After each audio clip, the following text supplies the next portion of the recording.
Wait 99% students English জানে, তবুও respect পায় না কেন জানো? Because they say only one word, sorry. Smart speakers never repeat the same word. Instead of sorry you can say there I apologise. Formal সিচুয়েশনের ক্ষেত্রে, যেমন ধরো টিচার, প্রিন্সিপাল বা তুমি কোনো ইন্টারভিউ বোর্ডে বসে রয়েছো, সেখানে তুমি কোনো ভুল করে ফেলেছো, তুমি ক্ষমা চাইছো, তুমি বলবে আই অ্যাপোলোজাইজ। স্মার্ট স্পিকাররা ডিফারেন্ট সিচুয়েশনে ডিফারেন্ট রিপ্লাই দেয়। Professional tone, just like office email, সেখানে কি বলবে? মাই অ্যাপোলজিস। পোলাইট ইন্টারাপশন, অর্থাৎ তুমি কাউকে থামিয়ে কিছু বলতে চাইছো, সেখানে তুমি কীভাবে শুরু করবে? Pardon me.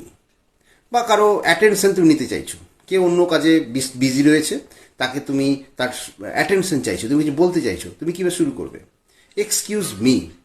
বা তুমি কোনো ভুল করে ফেলেছো, সেখানে কি বলবে? I didn't mean to. বা তুমি তোমার কোনো ভুলের তুমি দায়িত্ব নিতে চাইছো, রেসপন্সিবিলিটি নিচ্ছ তোমার ভুলের, সেখানে তুমি কি বলবে? That's my fault. কারণ মনে রেখো, ফ্লুয়েন্সি মানে কিন্তু ফার্স্ট ইংলিশ না, ফ্লুয়েন্সি মানে right expression at right time. ঠিক এই রকম দৈনন্দিন জীবনে আমরা কিভাবে রাইট সিচুয়েশনে রাইট ওয়ার্ড, রাইট রিপ্লাই দেব, সেটা জানতে এখনই চ্যানেলটিকে ফলো করো। Confidence English academy, fluency first, grammar next.